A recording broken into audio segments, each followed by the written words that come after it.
Salles আর রাবে। দেখতে পাচ্ছেন আপনারা সবাই?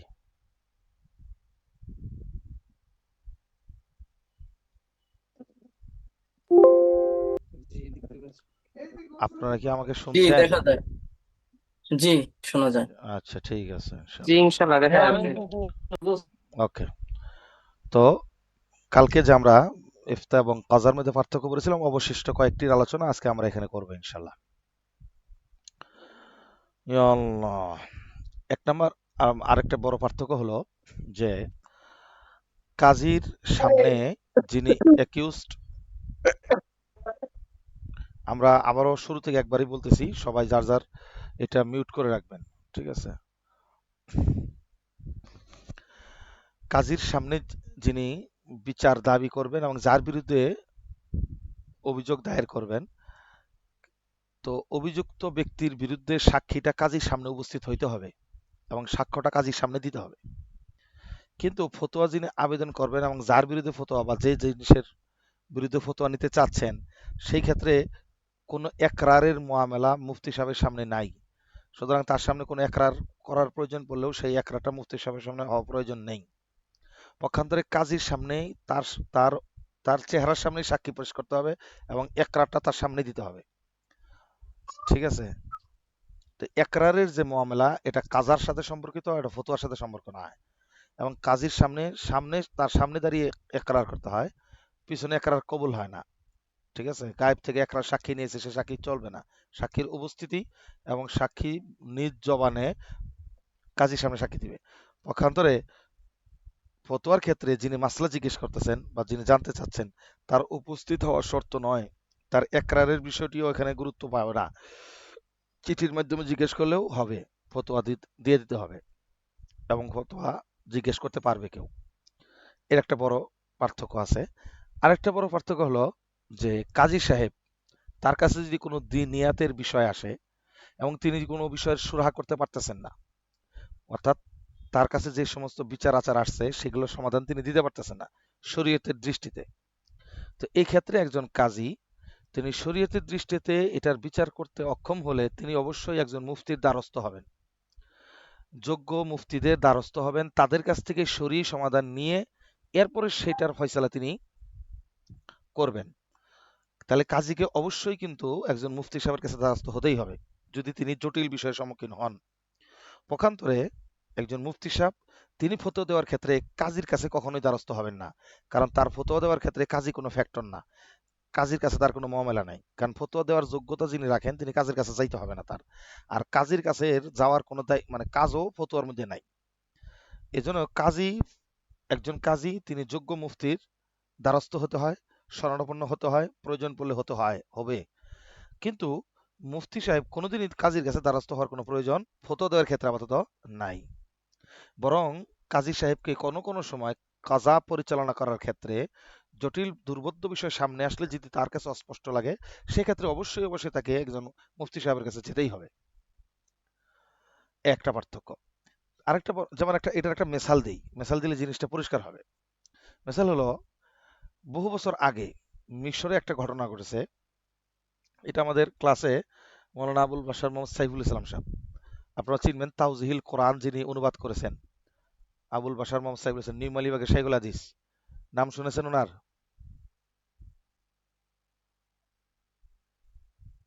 জি জি কে কে কে শুনছেন? নামই শুনে নাই ওনার, কাম সারছে। ইসলামিক ফাউন্ডেশন থেকে কম করে হলেও 25 থেকে 35টা বই তিনি অনুবাদ করছেন। হ্যাঁ, আবু- আবুল বাশার মোহাম্মদ সাইফুল ইসলাম, তাওজিল কোরআন, যে কোরআন আসান কোরআন তর্জমার অনুবাদ, এটার তিনি অনুবাদ করছেন। আরে, কতবার কত কতবার বলছি যে, আচ্ছা। তো যাই হোক, এখন যেটা হয়েছে, উনি আমাদের মেশকাত সানি পড়াইছিলেন কিতাবুর ইয়া থেকে। ওই টাইম তিনি ঘটনাটা বলছিলেন যে কাজীকে কিভাবে একজন মুফতি সাহেবের কাছে দ্বারস্থ হতে হয়, তার একটা ঘটনা তিনি শোনাইছেন। মানে নজিরগুলো সামনে উপস্থাপন করতেছে এই জন্য যাতে করে আমাদের বিষয়টা জেহান্নাসীন হয়। এক নম্বর হলো যে ওই জমানায় একজন কাজী, তার সামনে একটা বিচার দায়ের করা হয়েছে। তো উনি এই বিচারটা করবেন অবশ্যই শরীয়তকে সামনে মানদণ্ড রেখে। তো উনি শরীয়ত অনুযায়ী বিচার করতে উদ্বুদ্ধ হয়েছেন, হয়তো আগামীকাল বিচার হবে, উনি বিচার কাগজপত্র সব ঠিক করে রাখছেন যে এই রায় হবে, শরীয়ত অনুযায়ী বিচার এটা হবে। কিন্তু ওই রাত্রে তিনি স্বপ্নে দেখলেন রসুল সাল্লাহ সাল্লাম তাকে অন্য কিছু ফয়সালা দিতে বলতেছেন। অর্থাৎ শরীয়ত কোরআন সুন্নাহ যেটা ফয়সালা দিছেন উনি ওই ফয়সালা অনুযায়ী ফয়সালা করবেন বলে চিন্তা করে রাখছেন, তিনি স্থির করে রাখছেন। কিন্তু স্বপ্নযোগে দেখতেছেন যে নবীজি তাকে ভিন্ন কিছু দেখাচ্ছে, অর্থাৎ শরীয়তের ফয়সালার বিপরীত ফয়সালা দিতে বলতেছে তাকে। তো দেখেন, নবীজিকে যে দেখলো সে কিন্তু নবীজিকেই দেখছে। ঠিক আছে? কেন? ফাইন্না শাইতানা লা ইয়াতামাসসালু বি, কারণ শয়তান নবীজির সাদৃশ্য গ্রহণ করতে পারে না। এই ক্ষেত্রে এই কাজী সাহেব তো একটা চিন্তায় পড়ে গেলেন যে এখন আমি কি করি। শরীয়তের বিচার যদি মানি তাহলে এদিকে ফয়সালা হয় একটা, আর নবীজিকে যে স্বপ্ন দেখছি আমি তো নবীজিকেই দেখলাম, এখন নবীজি তো আমাকে ভিন্ন কিছু বললেন, তাহলে আমি এখন কি করি? তাহলে নবীজির কথা যদি মানতে যাই স্বপ্নের কথা, তাহলে বিচার হয় উল্টাটা, যেটা শরীয়ত বলছে তার উল্টাটা। তো এখন আমি কি করব? তো উনি একটা মুশকিলে পড়ে গেলেন। এই মুশকিল পড়ে যাওয়ার কারণে তিনি সমাধান দিতে পারতেছিলেন না। সেই মুহূর্তে তিনি ওই জমানার শ্রেষ্ঠ বড় বড় মুফতি সাহেবদের দ্বারস্থ হলেন। ওই এলাকার যত বড় বড় মুফতি ছিলেন তাদেরকে তিনি ডাকলেন। তো ওই মুফতি সাহেবদের মধ্যে একজন ছিলেন মুফতি আব্দুস সালাম। উনি ঘটনাটা শুনলেন, শোনার পরে তিনি বললেন এটার সমাধান প্রত্যেকের কাছ থেকে শুনেন, আমি এটার একটা শেষে সমাধান দিব। তো এক একজন এক এক কথা বলতেছিলেন যে না, নবীজি যেহেতু বলছেন তাহলে এটাই মানেন। কে বলতেছেন যে না, শরীয়ত যেহেতু বলছে এটাই মানেন।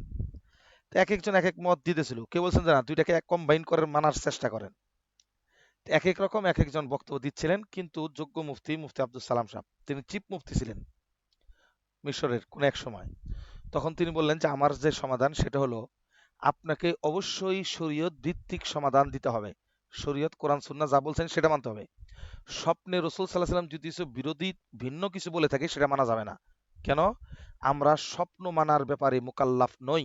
আমরা স্বপ্নে যা দেখি, স্বপ্নে যা শুনি, আমাদের স্বপ্ন ওহিতুল্য নয়। আমাদের স্বপ্ন মানার ব্যাপারে আমরা কি নই?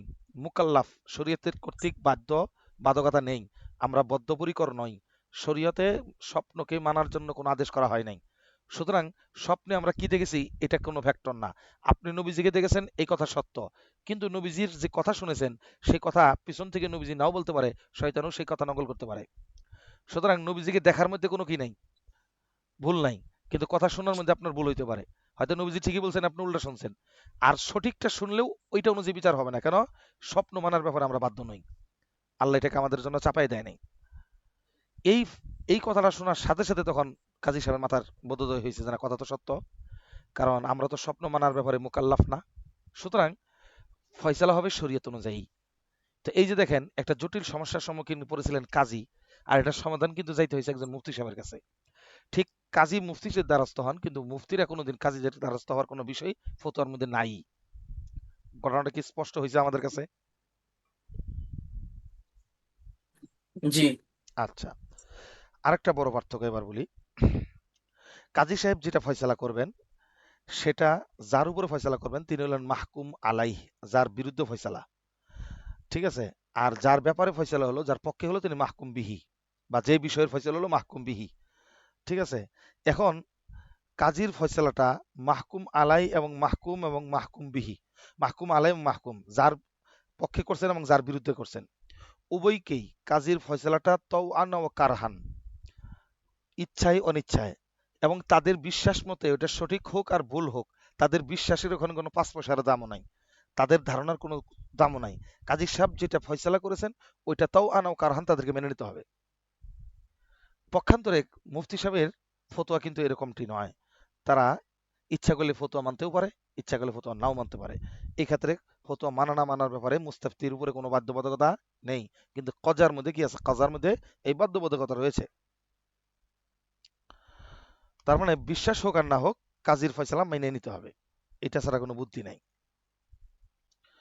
ইয়া আল্লাহ! আরেকটা বড় গুরুত্বপূর্ণ পার্থক্য হলো যে কাজী সাহেবের কাছে বিচার উত্থাপন না করা হলে, অর্থাৎ জাজের কাছে যদি কোনো বিচার, কোর্টে বিচার কেউ দায়ের না করে, তাহলে বিচারক মানে কাজী সাহেব জানতেছেন যে এই মামলা ঘটছে, এখানে এই সাথে অপরাধ করছে, উনি শতভাগ জানা সত্ত্বেও এই মামলা তিনি পরিচালনা করবেন না যতক্ষণ না তার কাছে মামলা দায়ের করা হবে। কথাটা কিন্তু ভালো করে বুঝেন। কাজীর কাছে মামলা উপস্থাপন না করালে, জাজ বিচারকের কাছে কোর্টে মামলা উপস্থাপন না হলে, বিচারক যদি জানেও যে এই অপরাধী এই এটা অপরাধ করছে, তথাপিও কাজী সাহেব তাদের কোনো বিচার করতে যাবেন না। এটা রাষ্ট্রীয় নিয়ম এবং শরীয়তের নিয়ম। অর্থাৎ বিচার কোর্টে দায়ের করতে হবে। কোর্টে যাওয়ার পরে কাজী সাহেব সেটা কি করবেন, বিচারক সাহেব সেটার ফয়সালা দিবেন। তার আগ পর্যন্ত তাই না কোনো বিচার নিয়ে আসবেন না, স্বেচ্ছায় আগ্রহে কোনো বিচার কার্য পরিচালনা করতে যাবেন না। পক্ষান্তরে একজন মুফতি সাহেব তার কাছে কোনো প্রশ্ন না করলেও জমানার ফেতনাকে নিবানোর জন্য কোনো কোনো সময় প্রয়োজন বোধে তিনি জমানার ফেতনা নিবানোর জন্য ইচ্ছাকৃতভাবে প্রশ্নকারীর প্রশ্ন ব্যতীতই তিনি ফতোয়া দিতে পারেন। কেউ প্রশ্ন করে নাই কোন একটা মাসলা সম্পর্কে, তথাপিও তিনি এই বিষয়ে কোনো ফতোয়া প্রচার করতে পারেন। উদ্দেশ্য জমানার প্রচলিত ফেতনাকে দূর করার জন্য। যেমন বলি, শাহবাগ চত্বরে নানাবিধ সমস্যা হয়। আমাদের 2012 সালে যখন আমরা পড়ি চৌধুরী পাড়াতে, আমার খেয়াল আছে তখন শাহবাগ চত্বরে আহ, যে শাহবাগীদের যে পদচারণা এবং ব্লগারদের যে ব্যাপক পদচারণা, সেখানে যে নাস্তিকতার রোল পড়ে গেছিল, সেই জায়গায় যে প্রকাশ্যে রসুল সাল্লাহ ইসলামের সাথে বিষোদাগার করা হচ্ছিল। তো এই মর্মে কেউ প্রশ্ন করবে যে নবীজির শানে বেদবি করাটা কি, মুরতাদ হবে না নাস্তিক হবে যাবে, নাকি সে মুসলমান থাকবে, এই মর্মে কেউ প্রশ্ন করবে, তারপরে উত্তর দেওয়ার কি কোনো অবকাশ আছে? উম, কোনো অবকাশ নাই। বরং প্রত্যেকটা মসজিদে এই ধরনের কাজের কি ফতোয়া হয়, একজন ব্যক্তি রাসূল সাল্লাল্লাহু আলাইহি ওয়াসাল্লামের সাথে কোনো বিষোদাগার করলে, তার কোনো কুরুচিপূর্ণ কথা উপস্থাপন করলে নবীজির ব্যাপারে শানে, সাথে সাথে যে মুরতাদ হয়ে যায়, এই মর্মে ফতোয়াটা প্রত্যেক মুফতি সাহেব প্রত্যেক মসজিদ থেকে প্রকাশ করে দেওয়ার তার ইমানি দায়িত্ব ছিল, এবং ফেতনাকে নিবানোর জন্য এই কাজটা করার প্রয়োজন ছিল। যদিও ওই মুফতি সাহেবকে এখনো কেউ প্রশ্নটা করে নাই। তার মানে প্রশ্ন না করলেও কখনো কোনো কোনো বিষয়ের ফতোয়া দেওয়া প্রয়োজন পড়ে এবং দিতে হয়। পক্ষান্তরে কাজী সাহেবের কাছে বিচার না দায়ের করলে কাজী সাহেব কোনো বিচার করবেন না।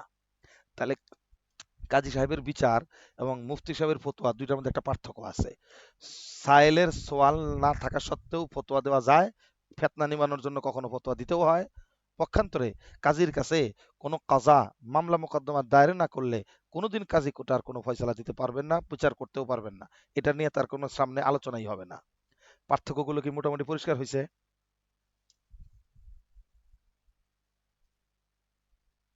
জি ইনশাল্লাহ। ইনশাআল্লাহ।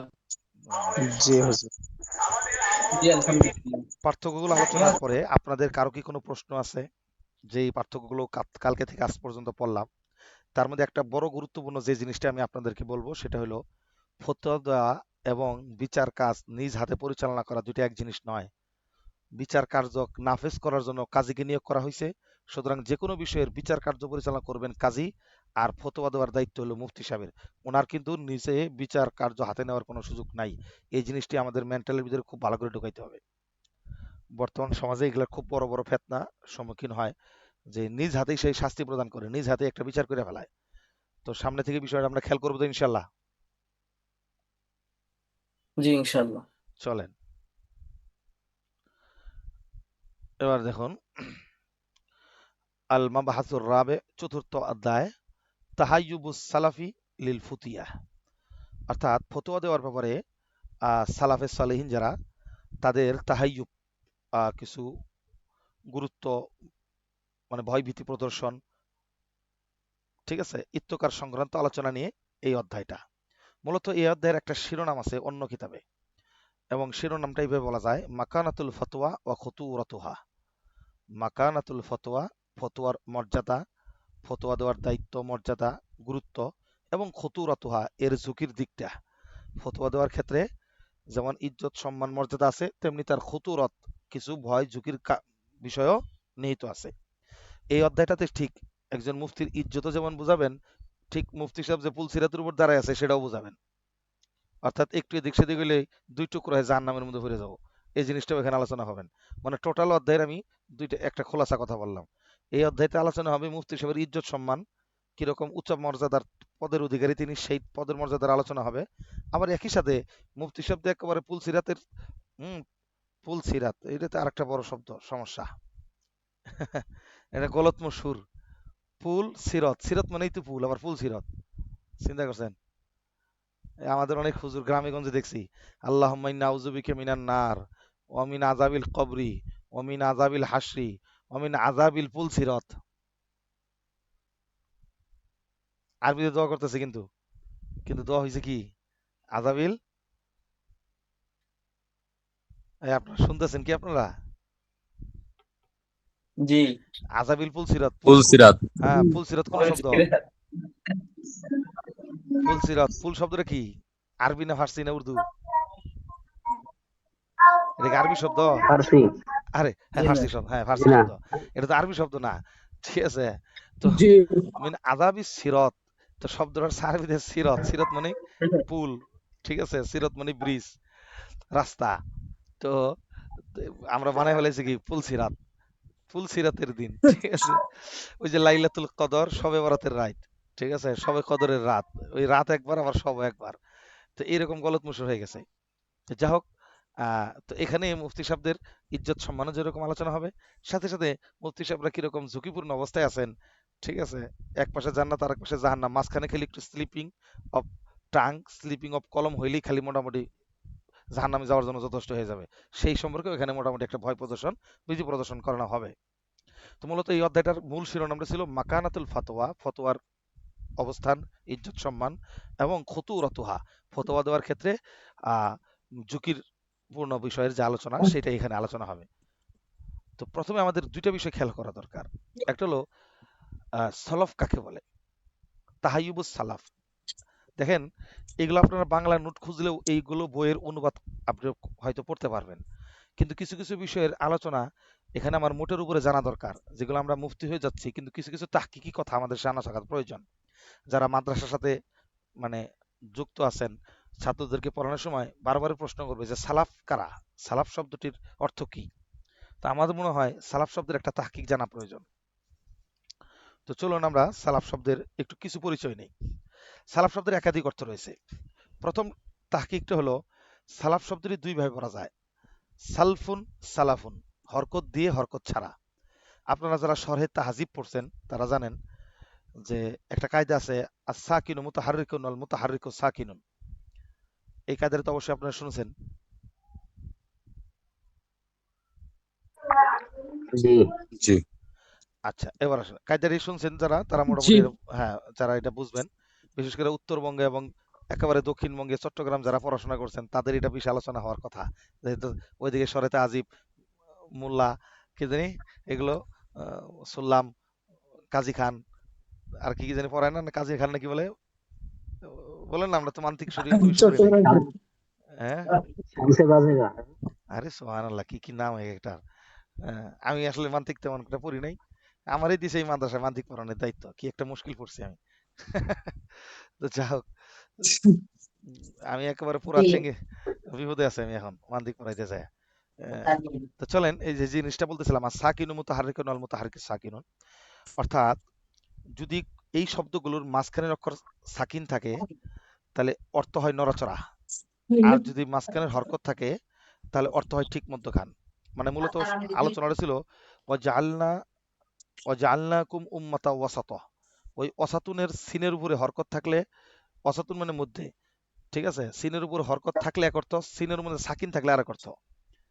ঠিক তেমনিভাবে সালাফ খালাফ, সালাফুনের মধ্যে লামের সাকিন থাকলে এক অর্থ, লামের সাকিন না থাকে হরকত থাকলে এক অর্থ। খলাফুনের মধ্যেও খলফুন খলাফুন, খলফুনের লামের উপরে সাকিন থাকলে এক অর্থ, সাকিন না থাকলে আরেক অর্থ, ঠিক আছে? এখন দেখেন অর্থটা কিভাবে চেঞ্জ হয়। অর্থাৎ যদি লামের উপরে সাকিন না থেকে হরকত থাকে, যেমন সালাফ খালাফ, তাহলে এটার অর্থ হয় যোগ্য পূর্বসূরি, যোগ্য উত্তরসূরি। আর যদি সাকিন হয় সালফ খালফ, তখন হয় অযোগ্য উত্তরসূরি, অযোগ্য পূর্বসূরি। সুতরাং তাহাইয়ুবুস সালফি না, বরং তাহাইয়ুবিস সালাফি, তাহাইয়ুবুস সালাফি, অর্থাৎ আমাদের যোগ্য পূর্বসূরি, যোগ্য পূর্বসূরি যারা আমাদের আগে চলে গেছেন, তাদের পক্ষ থেকে ভীতি প্রদর্শনমূলক কথাগুলো এখানে আলোচনা হবে। তাহলে সালাফ শব্দের মধ্যে যে হরকত দিলাম, হরকত দেওয়ার কারণে খায়ের অর্থ আসলো, ভালো অর্থ আসলো। আর হরকত যদি না থাকতো, সাকিন হইতো, তাহলে খারাপের অর্থ আসতো, সুয়ের অর্থ আসতো। তাহলে সালফুন মানে খারাপ পূর্বসূরি, অযোগ্য পূর্বসূরি, আর সালাফুন মানে যোগ্য পূর্বসূরি। তেমনি ভাবে খালফুন খালাফুন, খলাফুন শব্দের অর্থ হলো যোগ্য উত্তরসূরি, আর খালফুন মানে অযোগ্য উত্তরসূরি। যদি বলেন যে মেসাল দেন একটা, তাহলে আপনি চলেন, কোরআন শরীফে একটা সূরা মরিয়মের একটা আয়াত আছে না, ফাখলাফা মিন বাদিহিম খলফুন আদাউস সালাতা ওয়াত্তাবাউস শাহওয়াত ফাসাউফা ইলকাউনা গাইয়া। ওখানেও কিন্তু আপনি কি দেখেন, ফাখলাফা মিন বাদিহিম খলফুন, তারা তাদের পরবর্তীতে অযোগ্য কিছু উত্তরসূরি রেখে গেছে যারা আদা উসলাতা নামাজকে নষ্ট করে, ওয়াত্তাবা শাহওয়াত শয়তানের পতঙ্গ অনুসরণ করে, ফাসাউফা ইল কৌনা গাইয়া তাই তারা অচিরেই ভ্রষ্টতার সম্মুখীন হবে। তো এখানে দেখেন, যারা নামাজ নষ্ট করে তারা কি কখনো যোগ্য উত্তরসূরি হইতে পারে? নিঃসন্দেহে তারা অযোগ্য উত্তরসূরি। এই জন্য খলফুনের শব্দটা এখানে আল্লাহ তালা আনছেন, খলাফুন আনে নাই। ফা খলাফা মিন বাদিহিম খলফুন, খলাফুন বলে নাই। বুঝতে পারছেন কি পার্থক্যটা? জি। আচ্ছা, এটা তো সালাফ শব্দের তাহকিক শোনাইলাম। কারণ কিছু কিছু বিষয় আছে তো আমাদের মধ্যে এখন খুব চলে, যে সালাফি সালাফি সালাফি। আসলে বর্তমানে সালাফি একটাও নাই, সবটি হলো সালফি। সমস্যা হলো এটা। আর আমাদের পূর্বে যারা মরে গেছেন, কদমাত, যারা ইন্তেকাল করেছেন, এরা সবাই সালাফ, যোগ্য পূর্বসূরি আমাদের। চলেন এবার সালাফ শব্দের যে অর্থটি ব্যাখ্যা আমাদের জানা প্রয়োজন। সেটা হলো সালাফের বহুবচন আসলাফ, ঠিক আছে, বা সালাফুন, দুইটাই হতে পারে। এটা কাকে বলে? আমার চেয়ে বয়সে যারা বড়, আমার আগে যারা দুনিয়া থেকে চলে গেছেন, এরা প্রত্যেকেই আমার সালাফ। এটা শাব্দিক অর্থ। শাব্দিক অর্থের বিবেচনায় যারা আমার আগে চলে গেছেন দুনিয়া থেকে, মৃত, প্রত্যেক মৃত ব্যক্তি আমাদের আত্মীয় স্বজন, পূর্বসূরি, এলমি আহল এলেম, এরকম যারা আছেন আমাদের আগে চলে গেছেন, সবাই আমাদের সালাফ। এটা হলো তার লুগাতি অর্থ। বাকি এর আরো বেশ কিছু অর্থ আছে। সালাফের প্রথম পারিভাষিক যে সংজ্ঞাটা, এদের মধ্যে অন্তর্ভুক্ত হলো তারা যারা সাহাবা, তাবিঈন এবং তাবি তাবিঈন। এটা মূলত রসুল্লাহ সাল্লাহ সাল্লামের বাক্যের উপরে ভিত্তি করে বলা হয়েছে। কোনটা? ওই যে বলছেন না, খৈরুল কুরুনি করনি সুম্মাল্লাযীনা ইয়ালুনাহুম সুম্মাল্লাযীনা ইয়ালুনাহুম, পৃথিবীর শ্রেষ্ঠ ব্যক্তি হলো তারা যারা আমার জমানায় রয়েছে, এবং তারপরের জমানা তথা তাবিঈনদের জমানা, এরপরে যারা তথা তাবি তাবিঈনদের জমানা, এরাই হলো আমাদের সবচেয়ে যোগ্য পূর্বসূরি। এই জন্য সালাফ দরে প্রথম উদ্দেশ্য হলো সাহাবি তাবিন তাবি তাবিন। সালাফ দ্বারা প্রথম উদ্দেশ্য হলো সাহাবি তাবিন তাবি তাবিন। আচ্ছা, সেই হিসেবে আমাদের ফোকায়ে কেরাম যারা বড় মাযহাবের ইমাম রয়েছেন, তারা প্রত্যেকেই না হলেও ইমাম আবু হানিফা তো অবশ্যই তাবিন, আর বাকিরা যারা আছেন সবাই তাবি তাবিন, ঠিক আছে, সবাই তাবি তাবিন। সুতরাং এরা প্রত্যেকেই আমাদের সালাফ। এই কারণে সাহাবারা তাবিন তাবি তাবিনরা যেরকম মাকে আমাদের মধ্যে সালাফ, তেমনিভাবে ফোকায়ে কেরামদের মধ্যে বিশেষ করে চার ফকিহ, এরা প্রত্যেকে আমাদের সালাফ।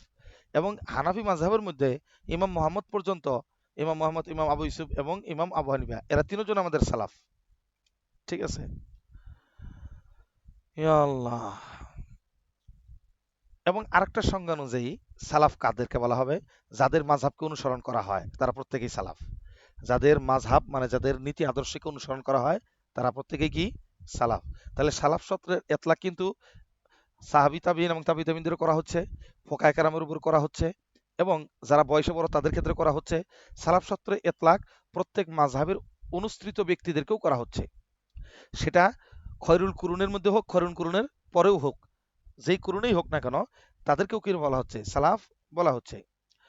আবার সালাফ শব্দের আরেকটি অর্থ আছে, প্রত্যেক নেক আমলকেই সালাফ বলে, প্রত্যেক নেক কর্মকেও সালাফ বলে। আচ্ছা, আবার ঋণ ফায়দাবিহীন কোনো কর্জ দেওয়া, এটাকেও সালাফ বলে। আল কর্জ বিলা মানে কি বলে তোমার, আল কর্জ বিলা মানফাতিন, ফায়দাবিহীন কোনো ধরনের কর্জ, এটাকেও সালাফ বলে। তাহলে সালাফ শব্দের বেশ কিছু এতলাক আছে, ঠিক আছে। তো আমাদের এই সমস্ত কিতাবের মধ্যে যখন সালাফ শব্দটি আসবে, আবার ফিকহের কিতাবের মধ্যে যখন সালাফ শব্দটি আসবে, তখন কিন্তু সালাফ শব্দের একটা বিশেষ অর্থ, ওই যে বায়ের মধ্যে আছে না, বাই সালাফ, বাই সালাম, নাম শুনছেন না, বাই সালাম? হ্যাঁ, ওই বায়ে জি সালামের মধ্যেও সালাফ শব্দ ব্যবহার হয়। তো যা হোক, আমরা সালাফ শব্দের একটু বিস্তারিত ইতলাকাত, বিভিন্ন ধরনের ব্যবহারাদি দেখতেছিলাম। বাদ বাকি প্রসিদ্ধ ব্যাপারটা হলো আমাদের খয়রুল কুরুন, ফোকায়ে কেরাম, এবং ফোকায়ে কেরামের পরবর্তীতে অনুসৃত সকল ব্যক্তিকেই সালাফ বলা যায়।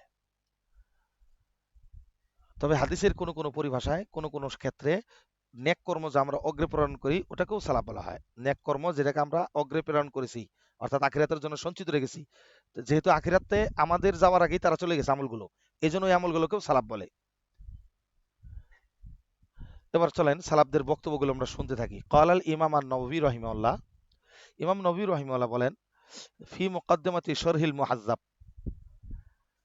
শরহুল মুহাজ্জাব, মুহাজ্জাব একটা কিতাব, যে কিতাবের সরা লিখছেন ইমাম নববী রহমতুল্লাহ আলাইহি, কিতাবটার নাম হলো আল মাজমু। ওই মাজমু নামক সরার মধ্যে, কার সরা? মুহাজ্জাব নামক কিতাবের সরা। আর মুহাজ্জাব কিতাবটি কে লিখছেন এগুলো আমাদের জানা প্রয়োজন আছে কিছু কিছু।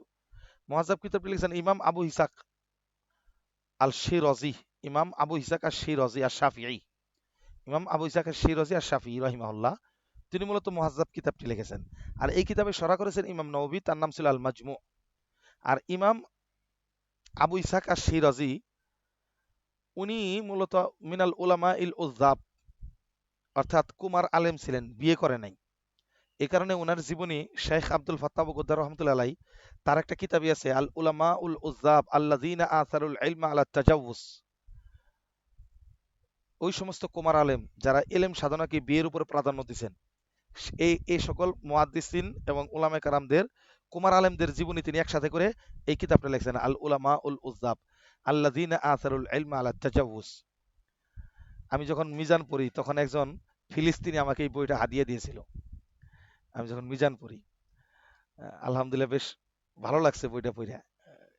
জিন্দিগিতে এই সমস্ত আলেমরা এলমের জন্য কেমন কোরবানি করছেন যে বিয়ে আর করার চিন্তা মাথায় আসে নাই। তো যা হোক,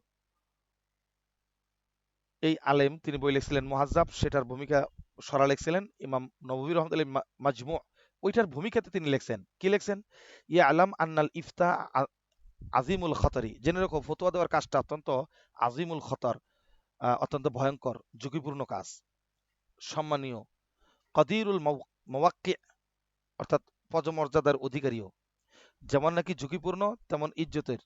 আবার ওইদিকে কাসিরুল ফাদলি, শ্রেষ্ঠত্ব রয়েছে, ফতোয়ার কাজের দায়িত্ব যারা পাইছেন তাদের জন্য শ্রেষ্ঠত্ব রয়েছে পর্যাপ্ত পরিমাণে। কেন? লিয়ান্নাল মুফতিয়া,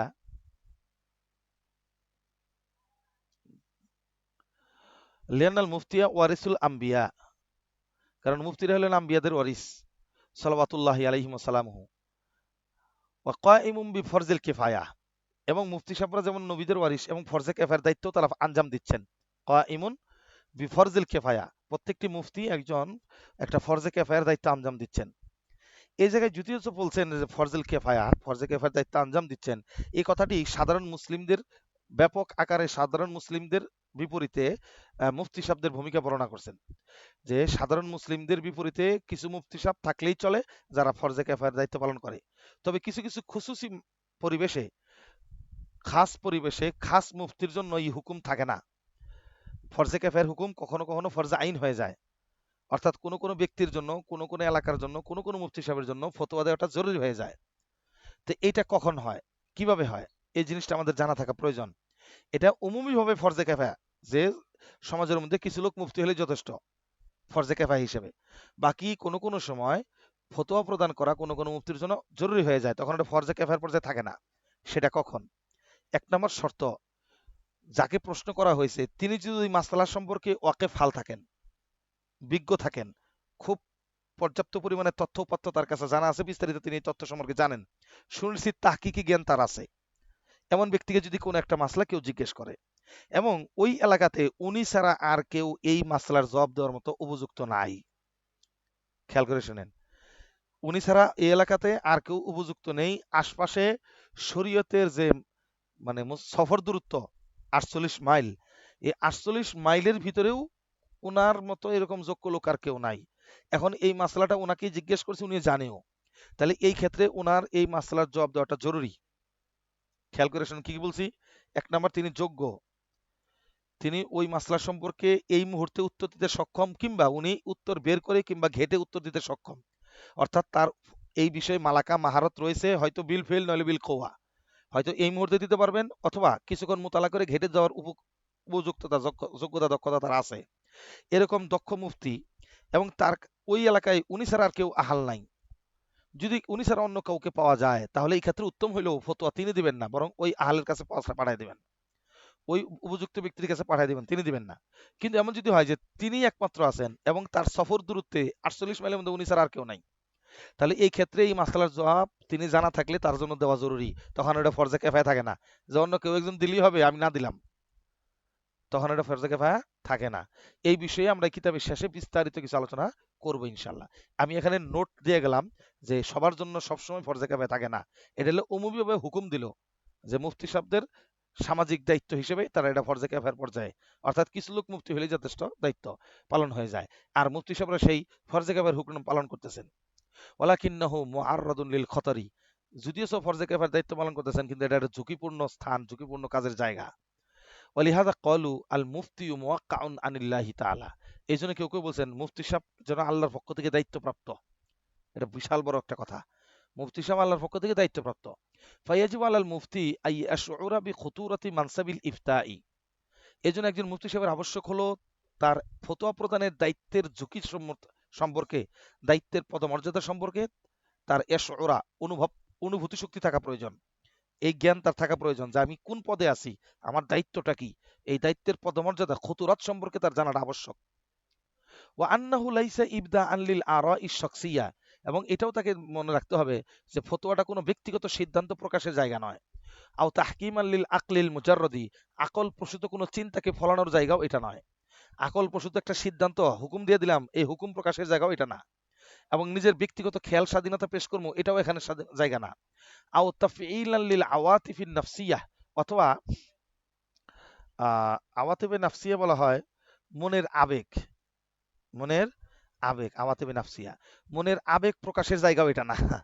মানে ফতুয়ার মধ্যে আবেগ এসকো তার করছে, এসকো প্রকাশ করতেছে ফতুয়ার মধ্যে, সে ফতুয়া এসকো প্রকাশের জায়গাও না, নিজের আকল প্রসূত কথাকে প্রকাশ করার জায়গাও না, এবং নিজের একটা মন খেয়াল মতো ব্যক্তিত্বের নিজের ব্যক্তির চিন্তাকে বহিঃপ্রকাশ ঘটানোর জায়গাও না। ফতোয়া আল্লাহর পক্ষ থেকে দায়িত্বশীল একটা পদ, আল্লাহর পক্ষ থেকেই ওনার প্রদত্ত হুকুমগুলো ওনার আদলে, ওনার দেওয়া হুকুম অনুযায়ী, কোরআন সুন্নাহ অনুযায়ী তাকে কি করতে হবে, ফতোয়াটা প্রদান করতে হবে। এখানে নিজস্ব কোনো মন গড়া চিন্তা চেতনা লালন করা যাবে না। ওয়াইন্নামা হুয়া তাবিয়ুনুন লিমা শারা আল্লাহু, আর এটা কি তাহলে ফতোয়ার দায়িত্বটা, ফতোয়ার দায়িত্বটা হলো তাবিয়ুনুন লিমা শারা আল্লাহু লিইবাদিহি মিন শারাইআ ওয়া আহকামিন লিহায়াতিহিমিল ফরদিয়্যাতি ওয়াল ইজতিমাইয়্যাতি আল্লাতী তাজমানু লাহুমুস সাআদাতাল আবাদিয়্যাতা ফিদ দুনিয়া ওয়াল আখিরাহ। কি বললো? ফতোয়াটা হলো যে লিমা শারা আল্লাহুল ইবাদিহি, আল্লাহ তাআলা তার বান্দার জন্য যা শরীয়ত সিদ্ধ করেছেন সেটাকে প্রকাশ করা। সেই শরীয়ত সিদ্ধ করছেন আল্লাহ তাআলা কি কি, মিন শারাইয়া কিছু শরীয়তের হুকুম, আও আহকামিন অথবা কিছু হুকুম আহকাম, শরীয়তের কিছু বিধিবিধান আল্লাহ তাআলা তার বান্দার জন্য শরীয়ত সিদ্ধ করছেন, প্রণয়ন করছেন। এই আল্লাহ প্রণীত বান্দার জন্য কিছু প্রণীত বিধানকে বহিঃপ্রকাশ ঘটানো, প্রকাশ করাটাই হলো মুফতি সাহেবের কাজ, এটাই হলো মুফতি। আর আল্লাহ তাআলা এগুলো বান্দার জন্য হুকুম হাকামের বিধান কেন দিয়েছেন, লি হায়াতিহিমিল ফরদিয়াতুল ইজতিমাইয়্যা, বান্দার ব্যক্তিগত এবং সামাজিক জীবন পরিচালনার জন্য। আল্লাতী তাজমানু লাহুমুস সাআদাতুল আবাদিয়্যাতু ফিদ দুনিয়া ওয়াল আখিরাহ, যে বান্দার ব্যক্তিগত এবং সামাজিক জীবনটাই, এগুলোর মধ্যে যদি সেই আল্লাহর হুকুমের প্রতিফলন ঘটাইতে পারে, তাহলে সাআদাতুল আবাদিয়্যা, স্থায়ী যে সৌভাগ্যতা, মানে জান্নাতে যাওয়ার সৌভাগ্যতা, সেই সৌভাগ্যতা ফিদ দুনিয়া ওয়াল আখিরাহ, দুনিয়া এবং আখিরাতে তার যে সৌভাগ্যতা, দুনিয়াতে সফল হওয়া, আখিরাতে সফল হওয়া, এই উভয় জগতের সফলতা এই আল্লাহর শরীয়ত হুকুম মানার মধ্যে নিহিত রয়েছে, তাজমানু নিহিত রয়েছে। আর ওই হুকুম আহকামগুলো, যে হুকুম মানার দ্বারা বান্দা দুনিয়া আখিরাতে সফল হবে, সেই হুকুমগুলো আল্লাহর পক্ষ থেকে প্রণয়ন করা। আর মুফতি সাহেবের কাজ হলো আল্লাহর প্রদত্ত সেই হুকুমগুলোকে প্রচার করা।